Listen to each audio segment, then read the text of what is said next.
Okay, call to order the March 19th, 2024 meeting of the North Andover Planning Board. Jean, could you take roll, please? Aye. I am here. Here. And Sean is not here today. Okay, so we got 5 of us. We'll make do. All right, bond release 350 Winthrop Ave Delta MB LLC, request for release of 3 performance bonds. 3/19/2019, so exactly 5 years ago. $10,000 performance bond associated with site improvements to correct ADA deficiencies. 9/2/1998, $5,000 performance bond associated with a 5,619 square foot addition. And 9/12/1996, $5,000 performance bond associated with an expansion. So this is opportunity to clean up some very old bonds. I remember that last one. I was in high school. There you go. The most recent was the ADA improvements in 2019. There's an as-built and associated engineer certification letter for that. The 1998 was the 5,000 square foot bump out in the foyer area of Market Basket, which is complete. I don't have an as-built, but that as-bilt's going to be overridden with the new permitting that they just did. And the 1996, it's really unknown what that was ever for. There's language on there that refers to both Conservation Commission and to the Planning Board. So I've spoken with Amy. She doesn't believe it belongs with them. There was nothing permitted in 96. It references 1994 edition, which happened in 98. So my recommendation is to just clean these up. And Brian Dundon is here from Market Basket if you have any questions. Okay, so we release these. There'll be new bonds associated with the new work, correct? So the 2019, Yeah. that's the first one, the $10,000 bond. Right. No, I'm saying there'll be separate for the work that's just permitted. Yep, will be they all have to file a separate, new all bond bonds. associated with that. Okay, so can I get a motion to release the bonds from 2019 for $10,000 plus any associated interest, from 1998 with $5,000 with any associated interest, and with $5,000 from 1996 with any associated interest. So moved. Motion made and seconded. All in favor? Aye. Okay, that passes. Thank you. Good work tonight. It takes a few weeks, Brian, but we'll get it to you. Excuse me? It takes a few weeks, but we'll get it to you. Okay, no problem. A&R Plan, 91 Quail Run, Lot 28, Montero Way. Ryan and Mary Schurender? Say it for me. Schurender. Okay. To subdivide 91 Quail Run into 2 lots. Jean will introduce this for us, then have you guys tell us what you're looking to do, and then we'll talk about it. Okay, so there's a little history here. The Montero Way subdivision is displayed here. The lot that we're going to be talking about today is Lot 28 on that original definitive subdivision plan. In 1990, there was an A&R plan that actually eliminated the rear lot line of Lot 28. So you can see here it says old lot line. So that was eliminated, and this became one lot. It fronted on Quail Run at 91 Quail Run, and Lot 28 of Montero Way became really the backyard to that lot. Now they're proposing an A&R plan that reestablishes that rear lot line. It's shown here as a stone wall, and it has proposed lot line written above it. There's sufficient access from a public right-of-way, sufficient area, and sufficient frontage. This is another one where it's labeled that the contiguous buildable area is yet to be determined. It's in both a note on the plan as well as shown on the lot itself. So the note reads that they acknowledge it's to be calculated exclusive of the 100-foot wetland buffer, which you see comes kind of to the midpoint of the lot. And it has the appropriate language that says endorsement of this plan does not mean it conforms with zoning. So I've spoken with the building commissioner. He's okay with it as presented, but when that contiguous buildable area calculation is established, they likely will have to go to the ZBA for a variance If they want to build on this lot, yeah. But it meets all the requirement of an A&R plan according to statute. Okay. So is it literally just the old lot that was there before? Yep, reestablishing Lot 28 on Montero Way. But the thing is, contiguous buildable area went in 1986. They subdivided this in 1990. In my opinion, the interpretation of that calculation has been different by different building commissioners. And so Okay, The way he's going to interpret it is going to include that 100-foot line that's shown on the plan. okay. But either way, it meets the requirements Yeah. for A and R. We're just putting the lot line back. And then whether, so this should be approved. It means you don't need to subdivide to make it into 2 lots. This does not mean that you can immediately then go and build on that property. You gotta go through that process, talk to the building inspector, figure out what area is buildable and what's not. And then if it meets the requirements of zoning, then off you go. You get a building permit. If it doesn't, then you'd have to go to and request a variance from the ZBA to build on the place where there used to be a lot. So, kind of strange, but those are the rules. Okay, so can we motion to approve the A and R and allow the And planner to direct sign? the planner to sign it. So moved. Motion made. Second. All in favor? Aye. Aye. It's approved 4-0. All right, you all set? Appreciate it.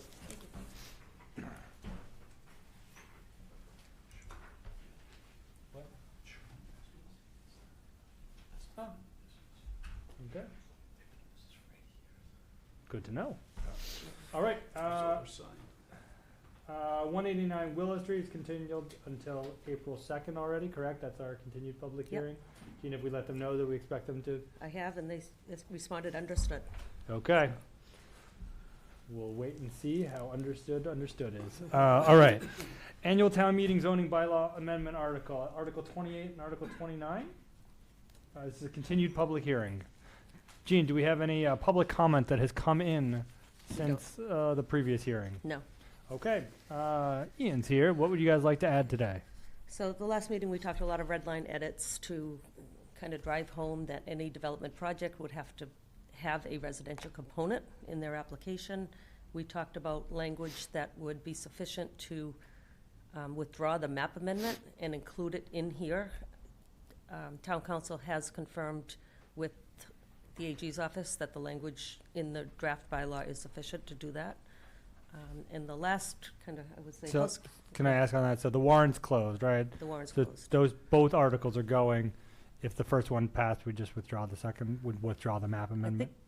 think if you guys are okay with it, I would just email the town manager's office now to withdraw the map amendment. Okay, And although it's closed, you can continue to redline your warrant Okay. article, because it's in the warrant, and we can redline it right up until print time. okay, so then if the map amendment's included in the warrant, then we should withdraw, So you're okay, I'll email. yeah, to withdraw the map amendment article to duplicate. So that being said, we had the ability to attend a webinar that was put on from both, I'm going to call them DHCD, but it's HLC now, and the Attorney General's office, where they provided some feedback from bylaws that have been submitted to them that they've been reviewing. And it was really just to give everybody a sense of what they've been finding, what they've been advising and cautioning. And so Ian from Merrimack Valley Planning Commission is here tonight. The one takeaway that we had from that meeting was we might want to tweak a little bit the inclusionary zoning portion of the draft bylaw. Okay, Sure thing. Gene, if you want to go right to the next slide there. So Ian Burns again, Merrimack Valley Planning Commission, good to be with you all. So as a bit of a reminder, as some of you will remember, the 3A regulations are MBTA communities. We use that interchangeably since it's section 3A of the law. 3A allows up to 10% affordability required at 80% of the area median income, or AMI, unless a community conducts an economic feasibility analysis. In North Andover, of course, you have inclusionary zoning that requires 15% affordability at 80% AMI, so you're above that 10% threshold, which requires the EFA, or economic feasibility analysis, to be submitted to HLC when you submit your full district compliance application.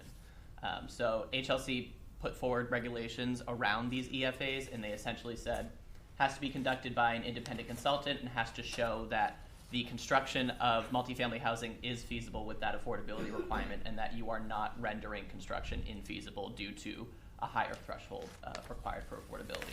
So MVPC, our agency, is qualified to do an independent consultant role here, and we are doing this work in North Andover, Newburyport, and Amesbury here in the region. You can go to the next slide there. So our preliminary findings as we worked through some of the numbers here is that North Andover's IZ or inclusionary zoning is economically feasible. As we've been doing the math and looking at some of the results here, we have discovered that there isn't much room for error if HLC takes issue with any of our procedures or calculation. We're really close to the cusp of what would be deemed feasible and infeasible. It's due to a number of factors, which we'll talk about in just a second here, but really due to current economic conditions, there's just concerns around would there be anything that could trigger it to go a little bit lower in terms of profitability for a developer that would deem this economically infeasible. We feel confident in our analysis to date and how we are going through this process. However, we have not yet seen an approved EFA from the state, and so we're going off of what is considered best practices for doing and conducting EFAs.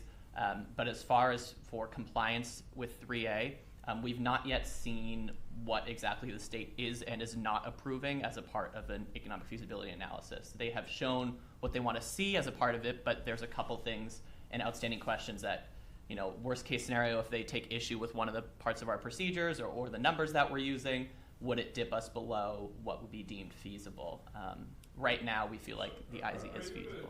Show us the details of that example, because I'm not grasping this. Yeah, at all. we're going to mention it in just a second. I'll talk about a little bit of the highlights and then tell you what that means as a part of like an analysis and how that factors in. Okay. So let me but can I just set the stage on what we're talking about? So basically, we don't have to do any of this economic feasibility for the statute in general. Okay, so in general, you don't have to show that that a project under this statute is feasible. In fact, they tell us you don't actually have to build any of, right? It doesn't have to be on any building. But what the state is saying is that if you have inclusionary zoning, it caps it at 10%. So you can only do, by this statute, you can only do inclusionary zoning up to 10%. If you want to do more inclusionary zoning, so if you want to require more affordable housing as part of this multifamily, then you have to show that that would actually be feasible. We want to do that because the zoning bylaws we passed actually has 15%. So we'd be rolling it back, our own current bylaw, if we were to only do it at 10% in this particular district and have it still 15% everywhere else, which doesn't really make sense for us. So that's why we're doing it. It kind of seems counterintuitive to me to say that you don't actually have to build any of this, but if you do build it, then it has to be feasible. Like, that doesn't make any sense. Why should it have to be feasible if you don't even have to build it in the first place? But it also doesn't make sense to have a multifamily, large scale apartment complexes and then not have them hit our required inclusionary zoning, which we've already said. So if you get a special permit, you have to be inclusionary, but if you do it by right, you don't. That doesn't make really much sense either. So yeah, it's just that it's really the 5% difference. The challenge that the state was anticipating, and again, we didn't write the regulations, but the challenge that the state was anticipating was if communities tried to put obscene affordability requirements on purpose to prevent any development, because in terms of affordability and a number of other factors, you can't put extreme burdens into this bylaw to prevent any development. If naturally it doesn't happen, that's fine. As we were just saying, it's okay if nothing gets built. But the state didn't want a town to come out and say, fine, you can build it, but half of it has to be affordable. And so they tried to figure out where the line would be in saying that you have to prove that it's feasible if you want to have more affordability, so you can't block development. I can talk a little bit about the factors that we include in that, which might help clarify exactly how this analysis is being done. So yeah, I'd like to hear that. And I had two other questions. I mean, one, do they take into consideration the fact that we already passed inclusionary zoning like several years ago? It's not like we're passing it just as part of this bylaw. We already did it and are just factoring that into our current bylaw, where it makes no sense to go backwards, rather than, right, if we put in this 3A law, 50% and everywhere else in town there's 0, that's suspicious, right? Here we're actually just trying to meet up with what our current goals are. Yeah. So I feel like, I don't know, it feels like this is a little over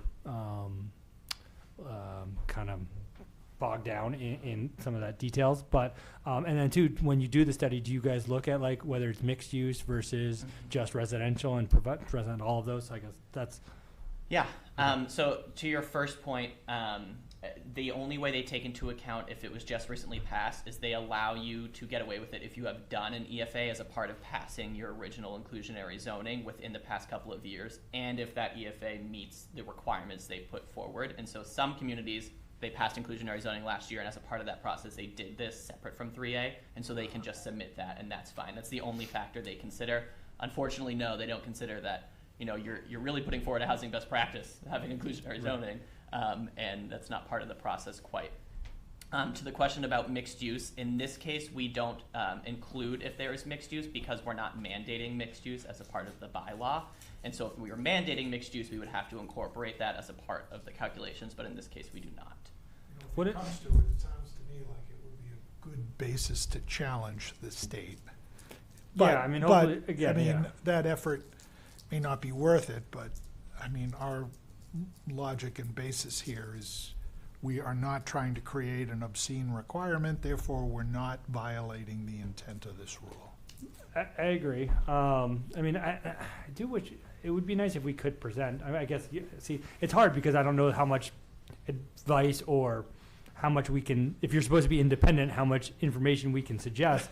But it seems to be, why wouldn't they, we should consider the mixed use because that's what makes these projects, putting aside the statute, that's what makes these projects feasible, right? I don't know if, I wouldn't say in all cases necessarily. not- Sometimes that is the case, but it makes it a lot more, you can do a lot more, let's say, with a mixed-use development and better work your margins yeah. on the residential side if you have commercial, right? That's one of the planning purposes behind it, not all, but one of. And one of the reasons we're encouraging mixed use is because you can get kind of more bang for your buck when you do that with residential. Plus, the mix of uses helps create, you know, more sustainability and livelihood and things like that. But Yeah. it just feels like that should be something that should be able to be considered, given how much effort we're putting into kind of suggesting that that's the way to go. Again, Plus, I it's the best practice. If the state were to try to make us reduce that from our existing standard, then any other developer who comes in, why would they have to meet our 15%? If the state said, oh no, that's too high, Right, that's I mean, not that's feasible. crazy.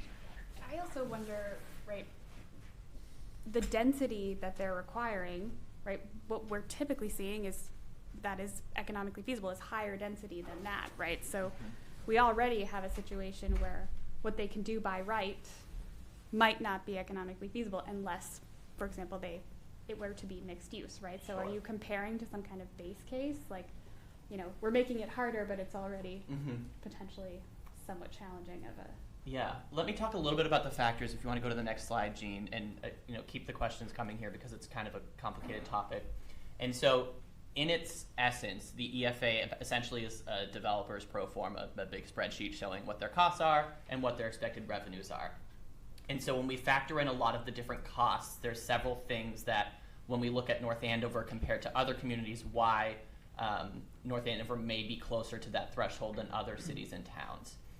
So the first one covers every community right now. It's high interest rates. And so the challenge we've run into, that it's not just North Andover, but across the state, is, as we know, interest rates are very high right now, which has made financing and development challenging. So one of the things we do plan to write about in the EFA is that, you know, if you're on the threshold now, we don't expect that to always be the case, because if interest rates drop over time, then projects that may not be feasible today may be feasible next year or the year after that. And so that's certainly a case that you can make in this EFA and that we plan to write about in terms of what we have to do it with current interest rates. What we will also do is maybe look at, you know, historic averages of interest rates and contribute that piece to it. And so that's the part that I don't have a conclusive idea of what the state will fall down on either side of it. They could be like, great, you're doing the average of interest rates over the past 10 years, that's qualified. Or if I do the highest interest rates as they are right now, there may be challenges. So we're looking at both. But even with that 7% interest rate, you still, in our opinion, clear the feasibility line. It's just close. A couple other factors, or one other factor that you cannot control, is the rent prices of those affordable units. So many of you know that North Andover is put in the Greater Lawrence area for the HUD Metro area, the Department of Housing and Urban Development, to calculate what the rent is allowed to be for those affordable units. compared to other cities and towns, especially in the eastern half of our region out near Newburyport and Salisbury, who are in the greater Boston area for the HUD Metro calculations, North Andover's affordable rents are lower. It's a good thing for folks that need affordability. The challenge is that's less profit for the developer to get out of the affordable units. So when we look at their profit here in North Andover, it's very different from what it might be out in Newburyport, for example.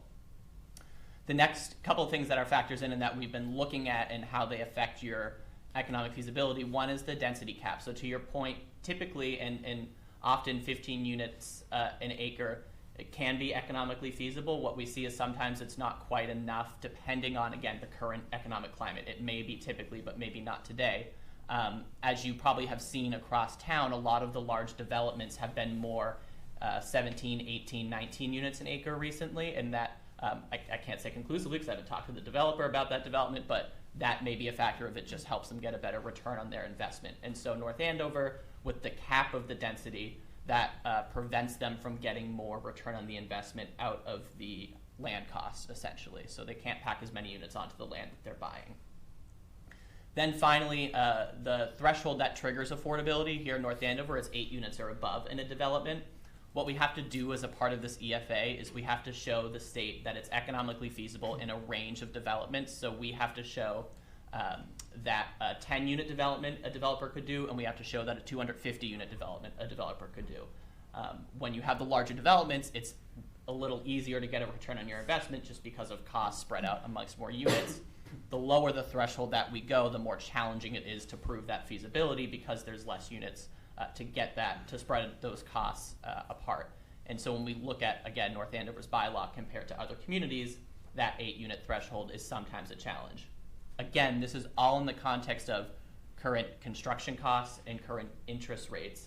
And so if those change and fluctuate over time, that impacts the economic feasibility. So those are things we plan to comment on, showing that, yeah, it's close, but we believe it's there, and we believe there would be even more feasibility in the future given the changing economic climate. And so we put those factors, among other things, construction costs, costs of land, and then factor in the revenue the developer's making, essentially what they're getting for rent, any other types of revenue like parking, et cetera, and then any other types of ongoing costs that they're incurring year over year, whether that's property taxes or paying on their loans that they took out to construct the actual development. Can you factor in that our inclusionary zoning allows for different options in terms of ways to, right, you don't have to necessarily build all the units. Mm-hmm. You could make a payment in lieu, so that would actually, in some situations, save costs and therefore increase the margins for a developer. Things like our particular bylaw has things that allow for additional, if you do more things, you could get more benefits and increase your margins. Mm-hmm. So we haven't done that yet, but let me look into that and see that effect. So thank you for bringing that up. and then, so let's say we passed it now, and the state said, no, you can't do 15%, you have to do 10%. So we did, or we passed it at 10%. Couldn't we, in 3 years, if economic conditions changed and interest rates were 4%, couldn't we amend the bylaw to require 15% at that point? Yes. So, I mean, so we can get what we want eventually. It's just annoying that we may have to do it now. And again, it just doesn't make sense. So like we put it at 15% now, construction could, interest rates could double and nobody could build anything. Mm-hmm. And it just doesn't seem to, I don't know, take into consideration actual on the ground changes that occur. If the state disagrees with us, I think we have a basis to challenge it. Yeah. So one thing we can do though, and Ian's probably going to get to this, and I was talking to Gina about it earlier. We can put in, we really want this to pass, right? That's essential so that we don't lose out on grants and that we're in compliance with the law. So one thing we may be able to do is leave it at our 15%, but put in like a catch-all that if it doesn't get approved, that it reverts to 10% in the bylaw, and that way we still have a functioning legal bylaw. Well, we still may be able to challenge that at the same time, but then I think we don't want to be in non-compliance just for the ability to challenge it. So I think we can do both. I think we can amend it to kind of that number 2 there, make it have kind of an insurance. I don't love it, but I'd rather be in compliance. The thing is, if you don't have that insurance, if you go to town meeting with 15% requirement and it passes, at that time, the whole bylaw gets submitted to the state again, along with this EFA. And if they say, no, the EFA doesn't pass muster, you have to have 10% to be compliant. So we'd still have a bylaw at 15%. The requirement would still be 15% in this district, but the bylaw would no longer be compliant with MBTA and therefore was susceptible to being held to less funding through the grant system. Right, and that we could challenge that finding somehow, but that's, could be a year or 2, 3 year court thing. So I'd rather be in compliance while we do that. So their recommendation during this If it's a webinar, multi-year process, I mean, how can the town be held liable to lose grants if the state tells us after town meeting? I know, but we would technically not be in They have compliance. to review every one of these every year to make sure you're still in compliance. I mean, you can't make this stuff up. Are we paying people at the state level to think this stuff up? We need to write a screenplay about I this. guess, yeah. A movie about planning, that would be that would be Well, an you- award winner. You've had, what was it, rec? Parks and Rec. Parks and Rec? All right, we true. need planning and conservation. Call Amy Poehler. Planner character only lasted one episode. So, okay, well, I would be in favor of number 2, of add a clause to the proposed bylaw stating the affordability requirements are 15%, but they would move back to 10% if the state does not approve the EFA. I'm wondering if there's some language that would allow us the ability to say again in the bylaw, it just would have to say that it's 10%, but that we don't. No, I think what we would have to do is we'd have to leave that and then we'd have to just amend it. I think that's the cleanest way to stay in compliance. I don't like it. yeah, that was their recommendation out of this webinar, was to have an insurance policy in there should this happen. I mean, Ian hopefully communicated, but he's pretty confident that we'll meet the requirements at the 15%, but we're just not gonna know till after town meeting. I mean, I also struggle to think that they would invalidate it based on that. When we have, like, the inclusionary zoning we have is what the state wants people to have. Like, we're And we know moving- we just approved a 24-unit building on Main Street, which required 3, and they've got their financing, they're ready to move forward, so it was feasible for them to give us 3 units on 24. And that's one of No. the things we plan to reference. It's great when you have a permitted or an approved development. We can reference that specifically and say, look, it's actually happening on the ground. Well, what do you guys think? Do you think we should leave it at 15? Do you think we should put in this catch-all? I'd like to think that I mean, and I'm not kidding, I would like to think that we are providing useful feedback if they do not approve our 15%.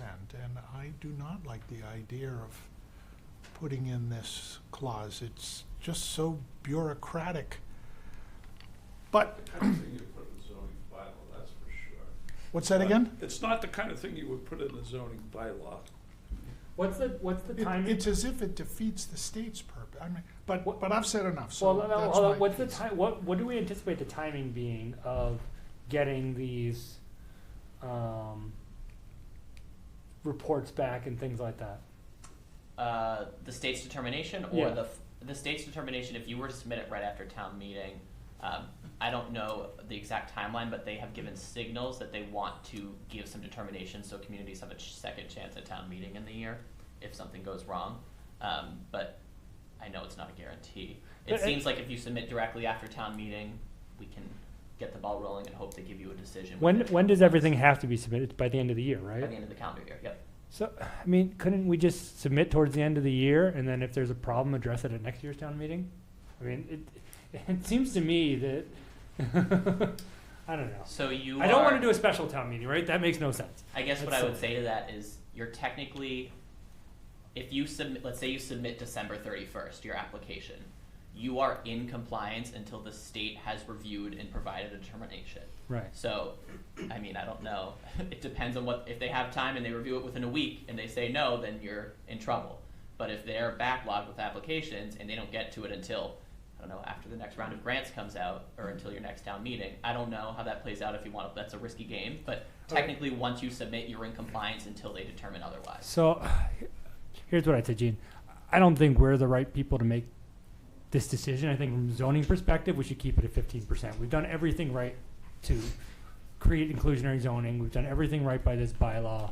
It rubs me the wrong way to do it that way, but I'd love to hear from town manager, town council, select board. I mean, if we're putting the town at risk and it's a matter of pride, then we should go with number 2. But if the people in charge feel that that we're comfortably keep it at 15%, then I think we should.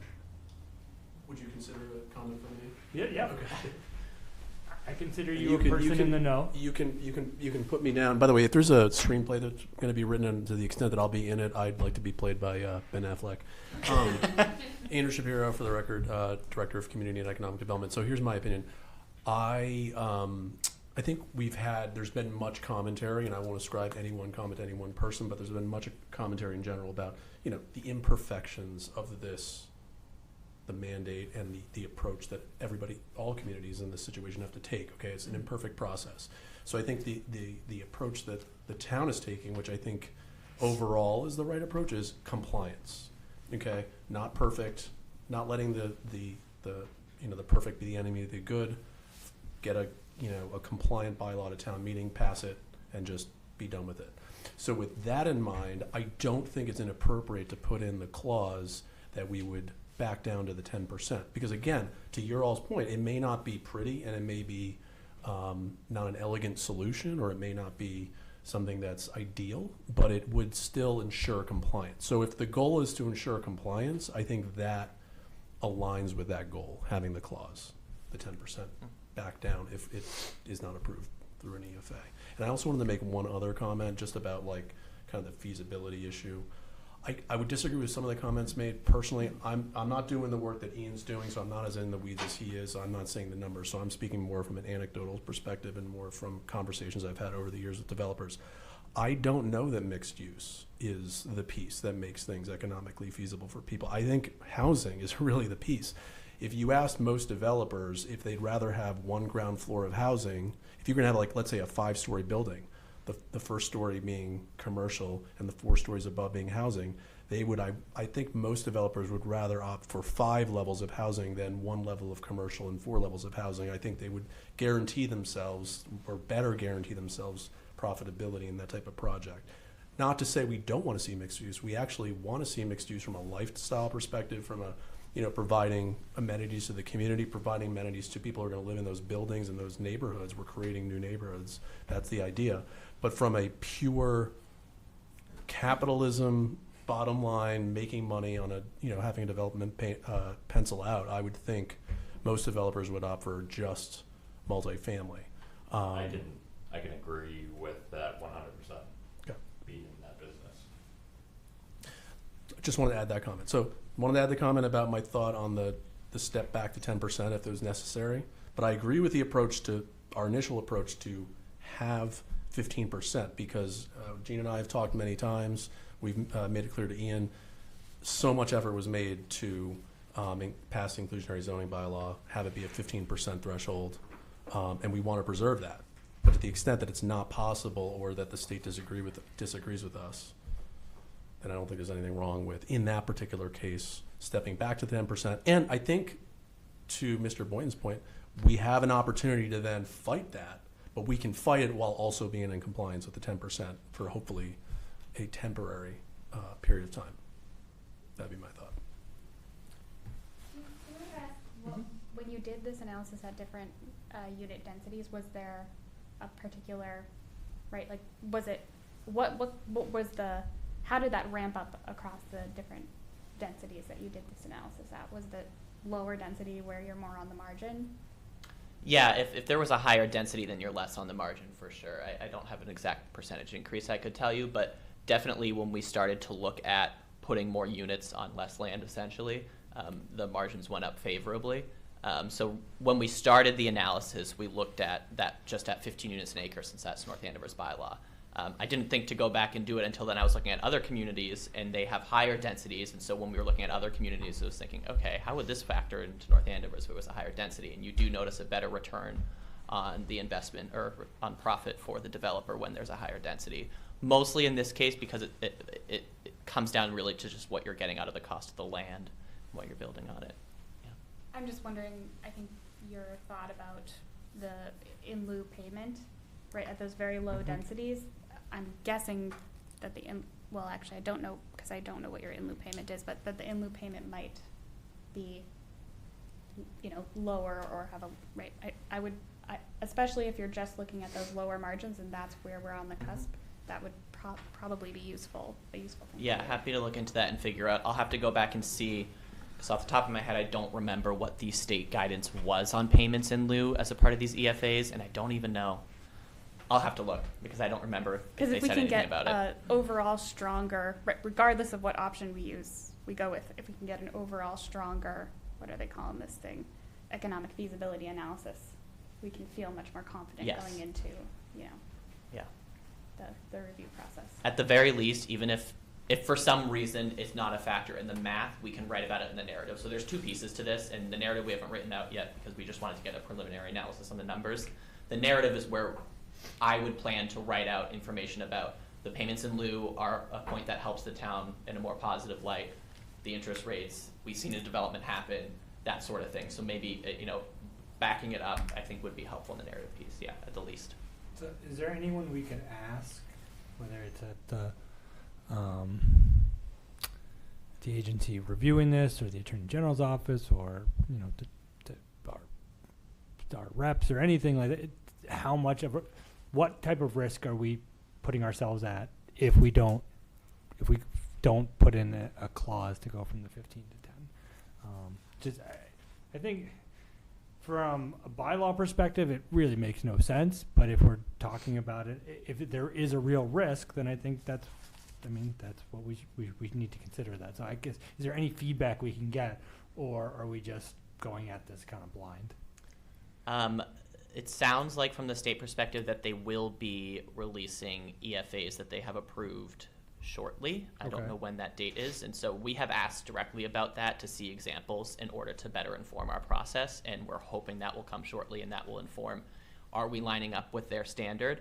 And so at this point, I would wait for that to see what comes next. We do talk with the state on a semi-regular basis, the folks that are overseeing these regulations. And so we can easily contact them to ask clarification questions. It's just they have 172 towns, and there's 3 staff members in the department doing this. And so they take a week or 2 to get back usually to responses. I just think, if anybody looks at it and it's close, like it seems like you would then fall back on, exterior characteristics of the, right? Is this something that looks suspicious where they're trying to take away housing, or does it look the opposite where you're actually just trying to line up with the current best practices that you have? It seems like it's really solid. Right. Logic So, here. okay, so I guess we'll wait and hear. Sure. Okay. Thank you, Andrew. Thank you. Thank you. Thank you.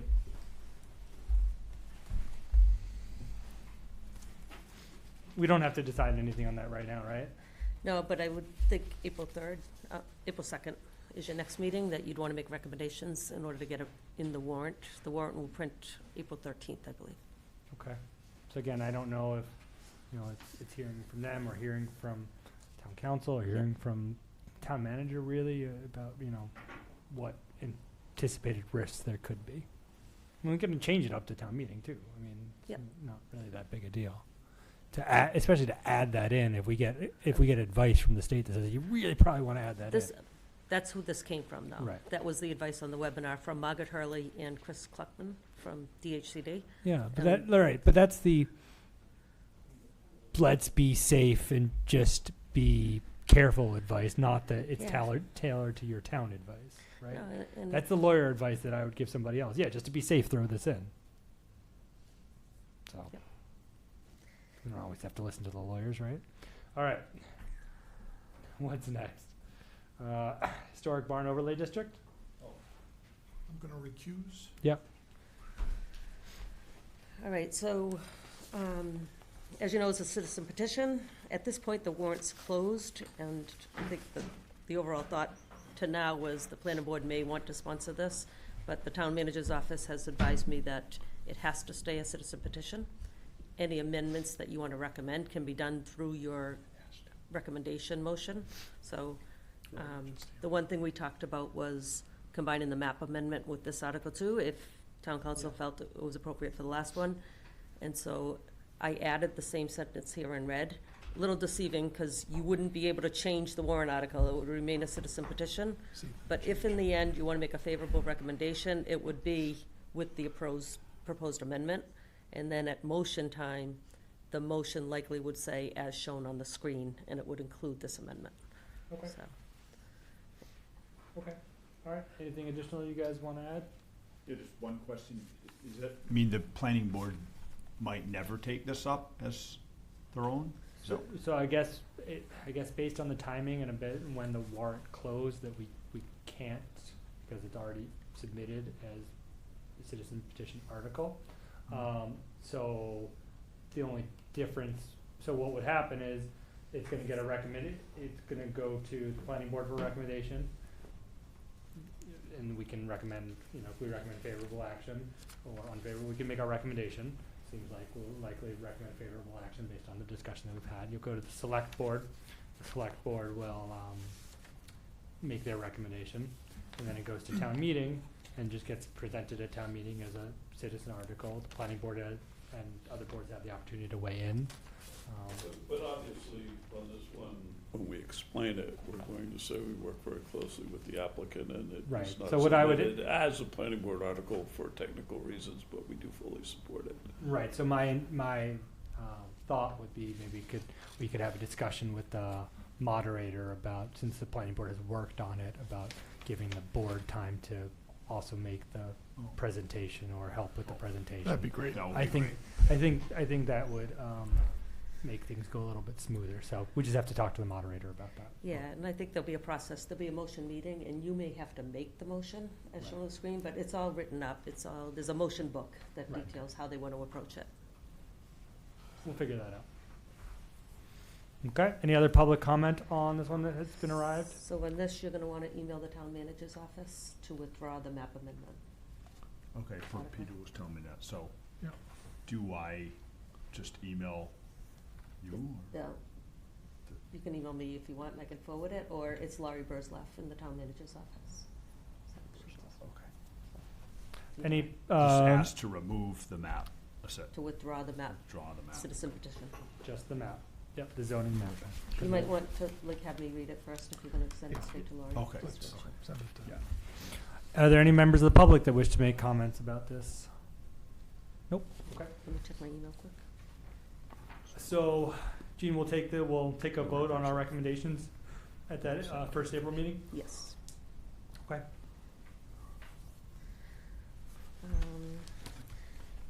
Yeah, I mean, I think given the edits and the time, as John said, that we put into it, I think it would make sense to kind of present this jointly. But we'll have to talk to the moderator about the protocols for that. That'd be great. Mark's good with that stuff. Yeah, we'll go by the book as always. So we'll just make sure that it's done properly. All right, very good. Okay, that was easy. Okay, continued until April 2nd? All right, so in addition to those zoning amendment articles, in the planning board report, you have the typical non-zoning articles. So the first of which is authorizing the select board to accept grants of easements and to grant easements over the course of the year. So Article 3 and 4 are very standard. I don't know if you want to make your recommendations I now. was gonna ask, do you think it's cleaner to do them all together, or can we just do those now? If you want to do them now, it's perfectly Yeah, fine. let's do them now. All right, can I get a motion to recommend favorable action on Article 3, authorization to accept grants and easements? So moved. Motion made, all in favor? Aye. That is favorable action. Article 4, authorization, I guess that was 3. So Article 4, can we get a motion to recommend favorable action? So moved. Motion made. Second. Oh, second. All in favor? Aye. All right, Article 10, report of the Conservation, or Community Preservation Committee. John, you want to tell us a little bit about what's planned for this year? I would be glad to. Or do you want to do that next time? I don't know. I'm not putting you on the I spot. would rather do it next time Okay, because that's the only thing, I'll just mention a couple things on this is, first of all, not all these items are included, but Peter, number 4 is, you're familiar with that one, the boat ramp. 7 got excluded. 10 got excluded. And 11 got excluded. And we have very long conversation on the Recplex because it's the additional money and it's a lot of money. And we spent some time talking about bonding it, and I don't know where that lands. But I think it might be just a little bit easier if we can wait till next time because there's a few things in motion. Great. Can I just comment on that as well? Yeah, please. Yeah. So on number 4, the boat ramp restoration, that's the old North Pump Station down by Butcher Boy. And I just want the board to recollect that back when this started, I spoke at both a CPC meeting and with the board. And I have been on the monthly project team meetings. And I agree with what the project is doing. That area is a mess. And there's safety issues with the stone wall falling down, the old boat ramp is falling apart, and so it's a hazard to hand carry. What happened is that we initially were proceeding with a hand carry only to avoid inadvertently making the lake accessible to trailers with gas engines. And the fire department said that they very much wanted that ramp to be trailer capable for fire rescue purposes. And at that point, I withdrew my recommendations for hand carry only, because if the fire department says they need fire rescue, I'm going to support that. But I tried to make it very clear that it should be done in a way that would prevent unintended use of the ramp for non-fire department trailers. Or there will be gas boats on the lake, and then the town's going to have to come up with enforcement, and that's going to cost money. So the solution is to have a locking bollard that the fire department has a key to. And if they need it in an emergency or for training, they unlock and lower or remove the bollard. So I just want the board to be reminded that if that protocol fails, if the bollard is not kept locked, we will have gas engine boats in the lake. And that's not good. So I support what's behind this, but I have continuing concerns. Okay. Is that what, I assume that's why the increased cost? No, the increased cost is because when it went from a hand carry ramp to a full-out trailer load bearing ramp, yes, it dramatically increased the cost. There's another reason for increased cost is the project was expanded to include restoration of very old stone walls along the perimeter that are not part of the ramp, some of which have collapsed, and others, many tons worth of stone wall ready to collapse, and that is really dangerous. That's also probably the bigger reason for the cost increase, and that really needs to be done. So I still have this concern, and we talk about it every project meeting, and it's been added to the design plans. It's in writing. The fire chief has said they will, have the ability to lock the bollard. Okay. If it turns out that that concept fails and we have, gas boats in the lake, why didn't you tell us? I'm telling you. Okay. All right, so Johnny, yeah, if you could give us a rundown next on Yeah, next I'd be meeting glad on to that, do that would that. be great. Okay, additional ones, Gene, are there any more? No, just the two street acceptance articles. Okay, so let's do those. 23, street acceptance. Is that on Alright. the screen? or No. do we need to see it? No, so moved. Just haven't got That there is yet. just that, the new part, right? Yep, the 7 yeah. homes. Yeah, Yeah, okay. so moved. Okay, so motion to recommend favorable action Yep, on just- street. Do we have acceptance. everything in order? Yeah. Gene, why don't you tell us about it? I was like, wait All a right. minute. So the subdivision was approved November 18. Unfortunately, when the lots were conveyed to the individual homeowners, the developer hadn't held the fee interest in the roadway. So there's a little hiccup here.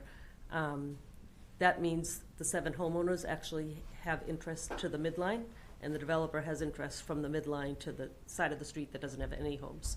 And so I've secured street deeds for all 7 of those homeowners. They've all signed them already. They're just being held until hopefully a successful acceptance. The developer has signed his street deed. All other legal documents are in order. Your packet includes a recommendation letter from Town Council, DPW, Conservation, and the Board of Health, all recommending favorable action. Conservation has actually already issued their certificate of completion, I think they call it, their COC. And so everything is in order. Okay, so can we get a motion to recommend favorable action on street acceptance of Ree Street? So moved. Second. All in favor? Aye. Aye. Okay, approved. Article 24, street acceptance of Woodley Road. Gene, you want to tell us about this one? So again, this one has a little bit of a hiccup here. Okay, I think, John, you were probably the only one here in 2014. So Woodlea was approved back in the late 90s, 1996. It's a PRD, so it's both a definitive subdivision and a PRD.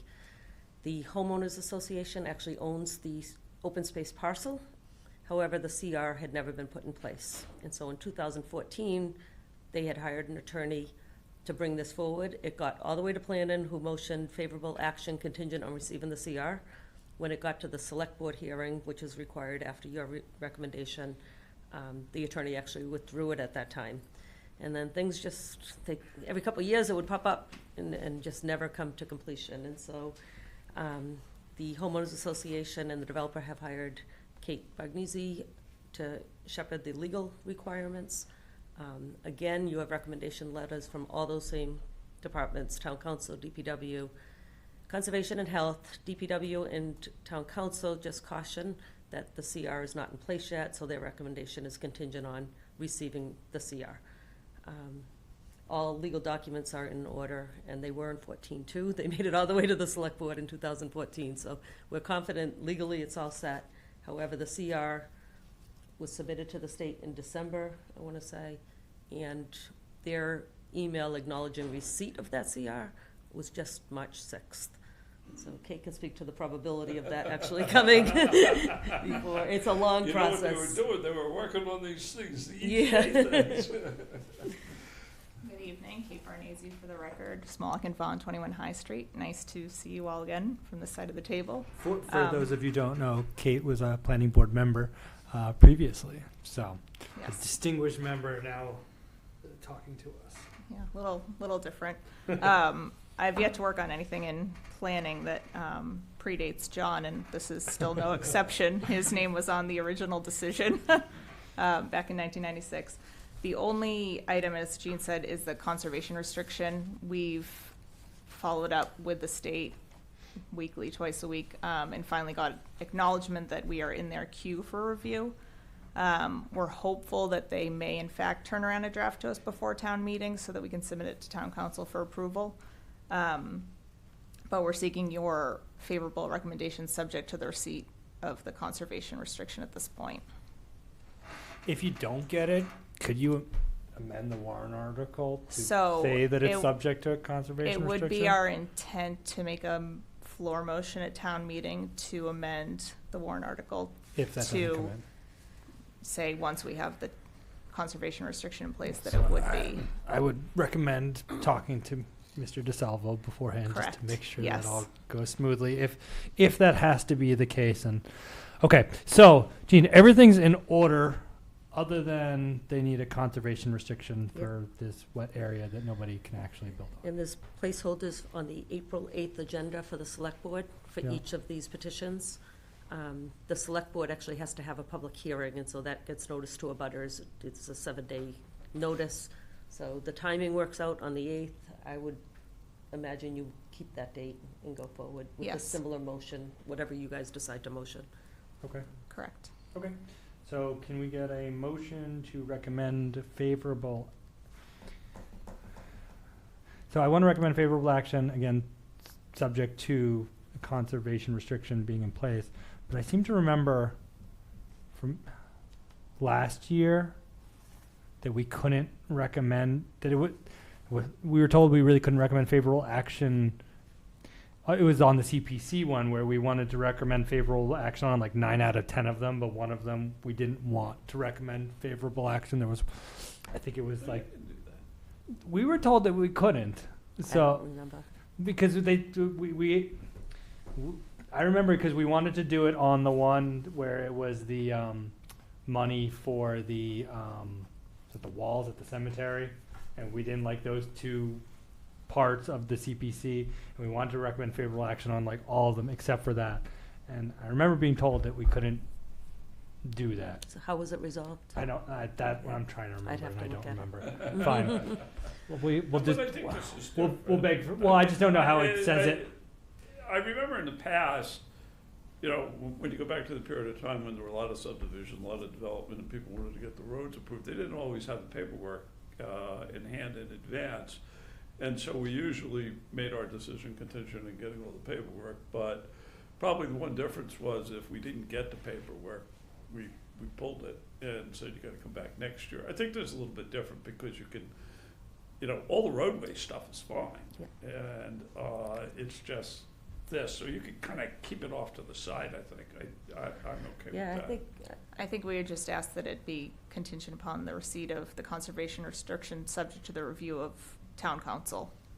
and then that way, if it happens between now and next town meeting, it'll take care of itself, that's all. Yeah, no, it's fine with me. I just remember being scolded for that. So I okay, have the so- 2014 motion was exactly this, contingent on receiving the town, it's in the minutes. So can I get a motion to recommend favorable action contingent on the receipt of a conservation restriction to be reviewed and accepted by town council?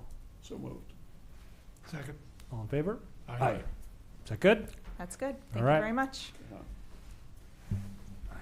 All right. Can I get a motion to approve the meeting minutes from March 12th? So moved.